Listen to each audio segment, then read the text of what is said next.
Messieurs, bonjour, soyez les bienvenus dans ce journal de la matinée sur la télévision centrafricaine, la chaîne de l'unité nationale. Sans plus tarder, les développements.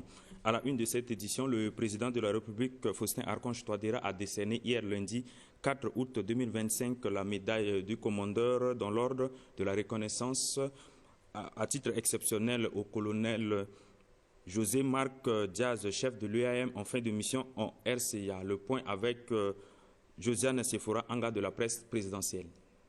La cérémonie d'adieu marquant la fin de mission du colonel José Marquez Diaz s'est déroulée en présence des membres du cabinet présidentiel, des ministres de la Défense Claude Bureau-Rameau et de la Sécurité publique Nikez Nasser, du chef d'état-major des FACA, des directeurs généraux de la police, de la gendarmerie et du GSPR. Après 5 années de service dévoués au Conseil auprès des autorités militaires dans le cadre de la reconstruction de l'armée centrafricaine, le chef de la mission consultative de l'Union européenne en République centrafricaine a été décoré par le président de la République, témoignant ainsi son engagement dans le travail accompli durant son séjour en République centrafricaine. L'heureux récipiendaire a pour sa part salué l'engagement constant des autorités du pays, visant à renforcer le partenariat entre la République centrafricaine et l'EUM.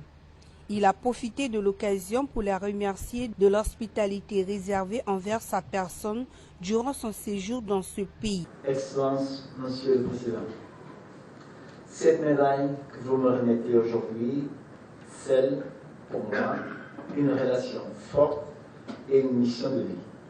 Car oui, EAM-RCA n'est pas un poste, c'est une mission.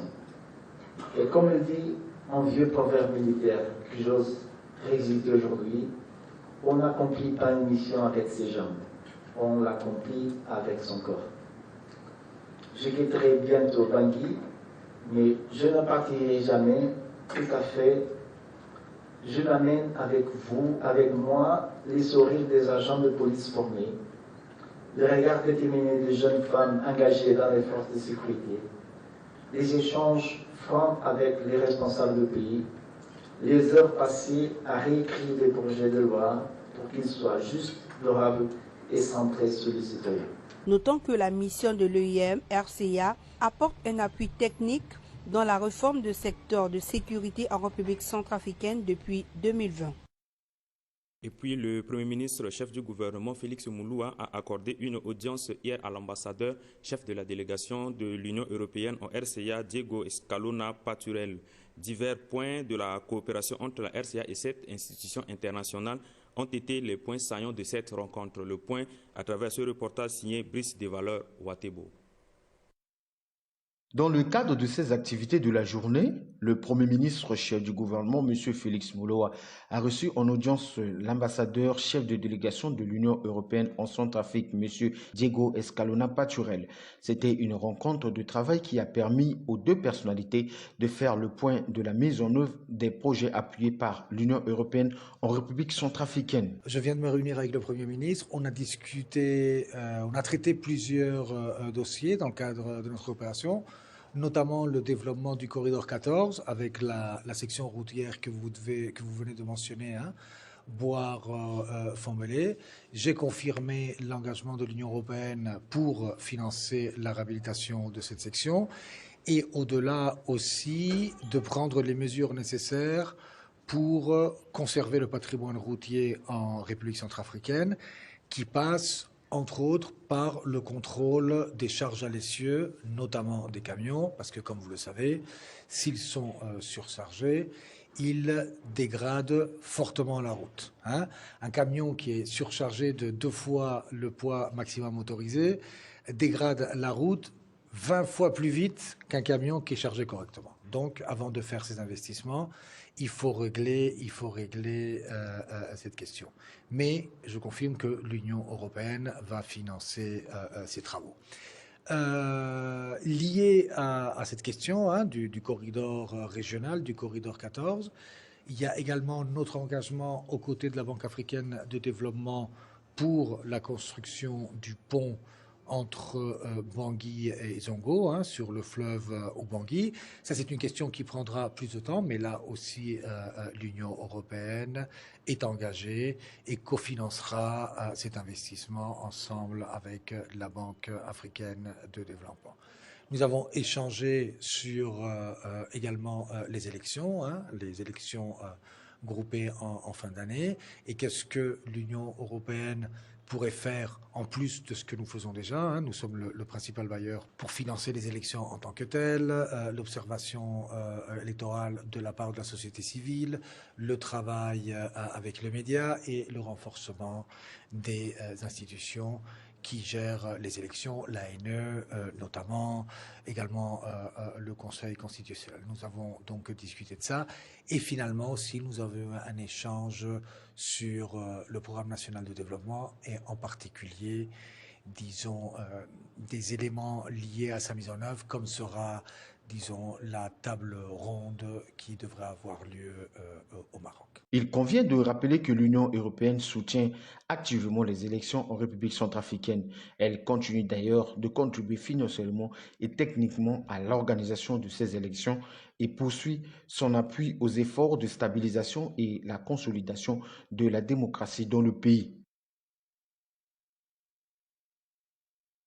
Autre fait de l'actualité dans ce journal, créée en 1991, l'Association des artisans du cuir de Bombari connaît un nouvel essor grâce au soutien de la MINUSCA qui a financé la construction d'un bâtiment moderne d'une valeur de 24 millions de francs CFA. Ce projet vise à améliorer les conditions de travail des artisans tout en dynamisant la production locale. Le point dans ce reportage signé la presse de la MINUSCA. Créée en 1991, l'Association des artisans du cuir de Bombari connaît un nouvel essor grâce au soutien de la MINUSCA qui a financé la construction d'un bâtiment moderne d'une valeur de 24 millions de francs CFA. Cette infrastructure comprend plusieurs espaces essentiels, une grande salle de production dédiée à la fabrication artisanale de chaussures, ceintures, chapeaux et porte-monnaie, un magasin d'exposition, une salle de stockage et un bureau administratif. Ce projet vise à améliorer les conditions de travail des artisans tout en dynamisant la production locale. 24 millions. Lasso ipeti warnando la ipi sara mardaso ko jolani so ingba ti sara kwana gigi ki wara akpali tamina ichi kwa asasi ya production si ak minga pemena ngoiso na daso si MINUSCA sara na bi penser la so production ti à Londres nduzu.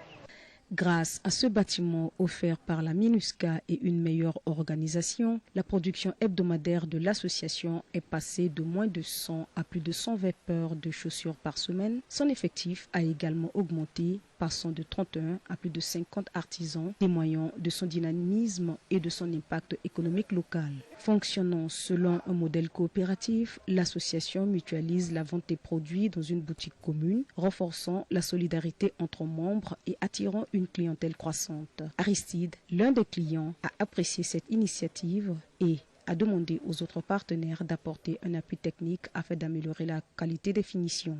Leur travail m'a beaucoup impressionné. Quand je suis entré dans leur salle, j'ai vu comment ils sont en train de travailler. Je suis obligé de procurer certains de leurs matériels, leurs outils fabriqués localement pour me permettre d'aller utiliser et distribuer aussi pour les amis. En soutenant les artisans du cuir de Bombari, la MINUSCA participe activement à la relance économique locale et à la consolidation de la paix par le développement. Une initiative saluée par la communauté qui voit en ces efforts un symbole d'espoir et d'autonomisation durable.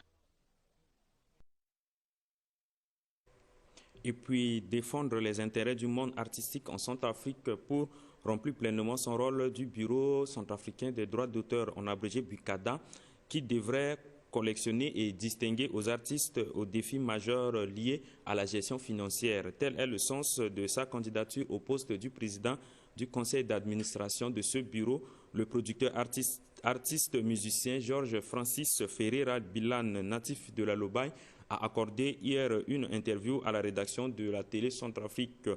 Le point dans ce reportage signé Hassan Ano.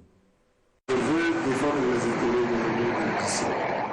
C'est un combat plutôt syndicaliste qu'un combat pécuniaire. Je veux effectivement la réussite de ce bureau. Je veux absolument que ce bureau réussisse cette fois-ci, remplisse son rôle normal par rapport effectivement à l'initiative, enfin, au niveau que le gouvernement nous a donné, ayant de l'expérience en management, ayant de l'expérience dans le droit d'auteur, étant moi-même producteur, artiste et musicien, je crois que je suis la bonne personne pour vraiment aider le Bukada à démarrer.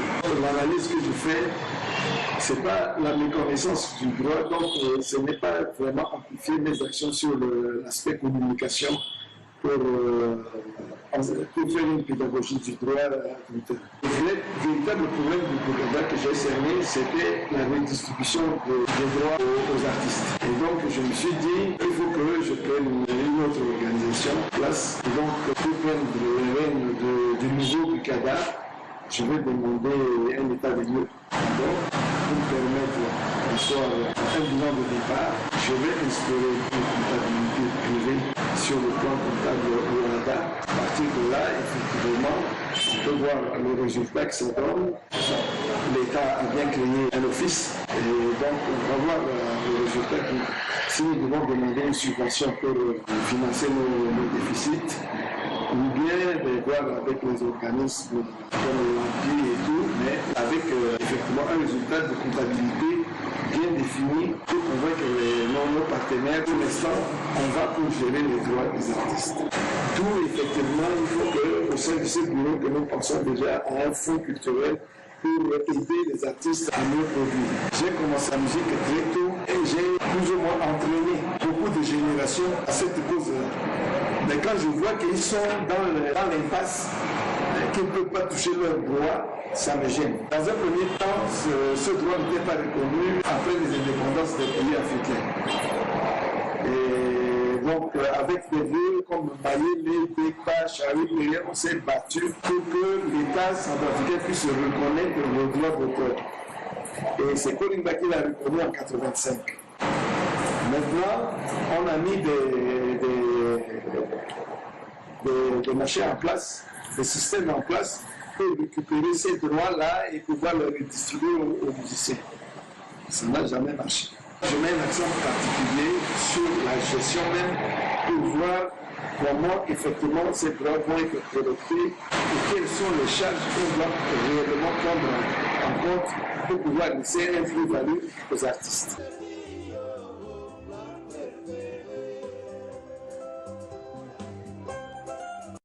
Autre fait de l'actualité dans ce journal, la coordination Touadéra Nouvelle Génération en abrégé TNT a procédé hier lundi au nettoyage du siège de la communauté économique monétaire de l'Afrique centrale en abrégé CEMAC à Bangui en vue de préserver un environnement propre en prélude à la 16e session ordinaire de la conférence des chefs d'État qui se tiendra à Bangui le 9 août 2025. Le point dans ce reportage signé RJ Samo. En prélude à la 16e session ordinaire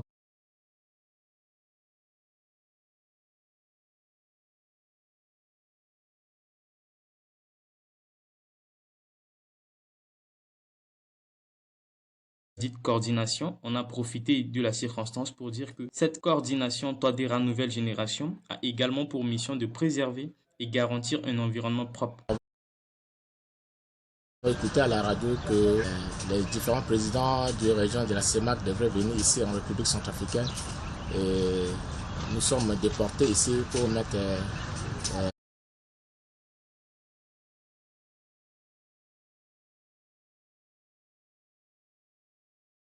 la CEMAC qui vont venir et je demanderai à tous les centrafricains de venir massivement pour les accueillir.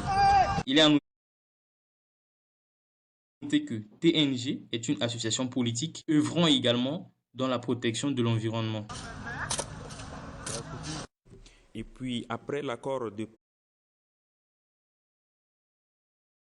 paix du 19 avril 2025 au Tchad et la dissolution de l'UPC et des 3R le 10 juillet 2025 à Bangui, l'unité d'exécution du programme national du DDRR avec l'appui de la MINUSCA, a lancé le 13 juillet dernier les opérations de désarmement et de mobilisation des ex-combattants de l'UPC. Le village Maloum, situé à 55 km de Bombari, est choisi comme site pour ces opérations. Le point dans ce reportage.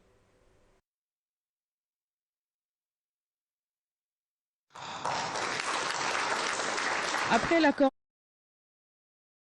de paix signé le 19 avril 2025 au Tchad entre le gouvernement centrafricain et les deux représentants des groupes armés, notamment l'Unité pour la paix en Centrafrique UPC et Retour Réclamation Réhabilitation 3R, suivi de la dissolution officielle de ces deux groupes armés le 10 juillet 2025 à Bangui, l'unité d'exécution du programme national de désarmement, démobilisation, réinsertion et rapatriement UEPNDDRR avec le soutien technique, logistique, sécuritaire et financier de la MINUSCA a lancé le 13 juillet 2025 les opérations de désarmement et démobilisation des ex-combattants du groupe armé UPC. Le village de Maloum, situé à 55 km de Bambari, sert de cadre pour le désarmement des combattants. Nous constatons un engagement de la part des leaders des groupes armés ici à Maloum.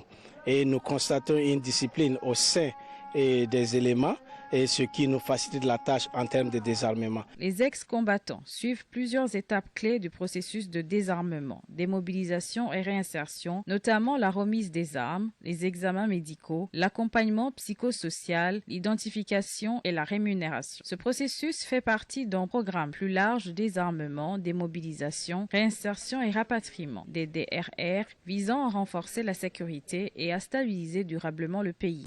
Par rapport à la main tendue du président de la République, ils ont répondu présent à cela.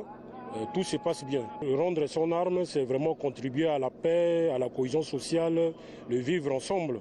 Le processus en cours s'inscrit dans le cadre de la revitalisation de l'accord politique pour la paix et la réconciliation en République centrafricaine, APPR-RCA. Il a pour objectif de faire face aux problèmes de sécurité post-conflit et de consolider les initiatives visant à une paix durable en République centrafricaine. Belinda na Bambari en 2014. Et puis problème social ça Belinda na groupe armé, il y a problème de sécurité. Et nataniso beaucoup de problèmes. Bon, ni la ibungombe i défendre tereti, défendre abienti, na mlengeti, na paranti. Tona pe aida pe, zuma pe ju tranquille pe. Pi mo pe sar ko anjona pe, mo pe tambla anjona pe.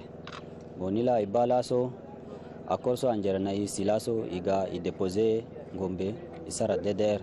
Seuls les ex-combattants qui remplissent les conditions d'éligibilité seront intégrés dans les forces de défense et de sécurité de la République centrafricaine ou réinsérés dans des activités socio-économiques. Les non-éligibles bénéficieront du programme de réduction de la violence communautaire qui offre des opportunités de formation professionnelle et des activités génératrices de revenus. Les autorités locales et les habitants de Maloum saluent ces opérations longtemps attendues comme un pas décisif vers la paix et la stabilité. Malgré les blessures laissées par des années de conflit, la population semble prête à tourner la page.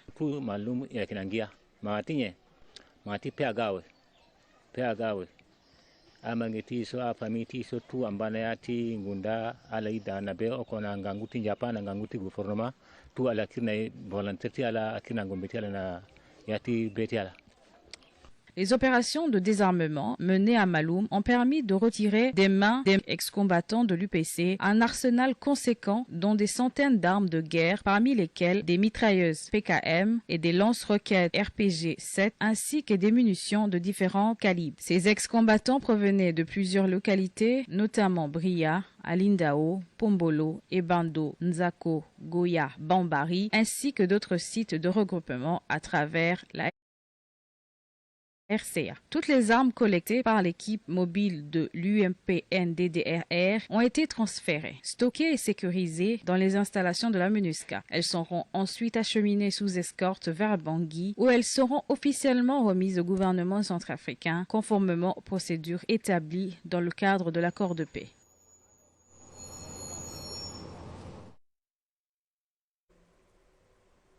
Et puis le ministre de la Communication et des Médias, porte-parole du gouvernement, Maxime Balalou, était en face des professionnels des médias hier lundi pour sa traditionnelle conférence de presse hebdomadaire. Suivons un extrait de sa déclaration à travers ce reportage signé Thierry Tengue. Quant à moi, je veux dire au revoir. On se voit dans quelques minutes pour la version ensemble. Nous allons aborder quelques aspects politiques à travers la réaction du gouvernement face aux multiples déclarations, si vous voulez bien, aux élucubrations des leaders du BRDC. Également, nous parlerons un peu de la visite du président aux Émirats arabes unis. Il a été l'invité d'honneur de la communauté crypto-monnaie de Dubaï. Sur les questions économiques, nous allons également revenir sur le caucus africain 2025, qui a été un succès éclatant.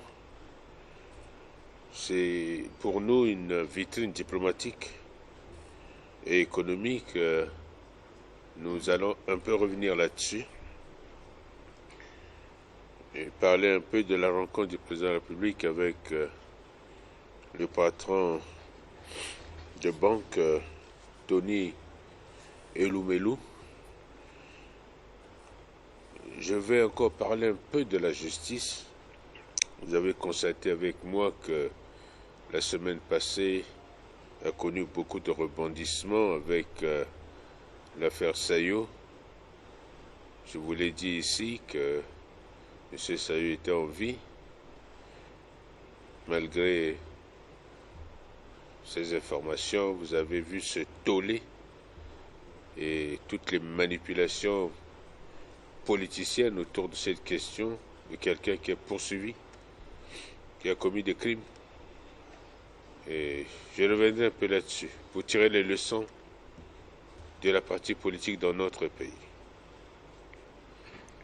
Du point de vue diplomatique, nous savons que le Maroc fête le 26e anniversaire de la fête du trône de Sa Majesté le roi Mohamed. Et nous allons mettre un accent sur le partenariat renforcé entre notre pays et le Royaume du Maroc. Sur le plan éducatif, nous allons parler aussi des résultats définitifs du premier tour du baccalauréat de cette année 2025. Chers amis, la presse, chers compatriotes, j'aimerais apporter quelques réactions suite aux déclarations, aux multiples déclarations de nos amis d'en face. Le gouvernement de notre pays a pris acte avec étonnement mêlé d'indignation des propos tenus récemment par certains leaders du BRDC, à savoir Maître Nicolas Tchangaï, Crépin Boligumba, Martin Ziguele et Anissé Jordologuele, qui sont sortis, des sorties inappropriées pour nous. Ces figures politiques que nous connaissons tous, et qui ont réagi, chacun selon sa partition, mais nous voulons dire solennellement ici que le régime du président de la République, professeur Fossa Contadera, en place depuis 2016, s'est toujours inscrit dans une dynamique de reconstruction républicaine, de consolidation de l'état de droit et de la promotion des libertés fondamentales. Donc le gouvernement reste toujours ouvert à la contradiction, à condition qu'elle soit constructive, respectueuse de nos institutions. Il nous paraît donc paradoxal, voire choquant d'entendre les leçons de gouvernance et de démocratie de la part d'anciens membres et qui sont aussi d'anciens premiers ministres, parler de l'instabilité dans notre pays. Ceux qui continuent à se poser comme des donneurs de leçons ont oublié leur propre passé. Nous ne sommes pas là pour mettre du sur le feu, mais nous voulons quand même rétablir un peu de vérité dans ce qui est dit.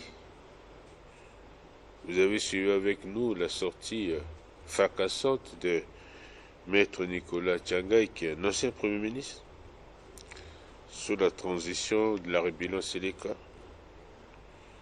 qui d'ailleurs n'a su ni prévenir ni stopper les violations massives des droits humains qui ont jalonné cette période trouble, mais qui aujourd'hui se positionnent en donneur de leçons. Et plus grave, dans le cas Sayo, on a vu toute cette spéculation autour de la question du détenu Sayo, dont la réponse a été claire de la part du gouvernement, puisque nous voulons réaffirmer que nous sommes un État de droit, nous respectons la dignité humaine et que nous travaillons dans le cadre de la recherche de la paix. Et que si M. Sayo est extradé en Centrafricaine, c'est pour des faits délictuels d'atteinte à la sécurité intérieure de l'État.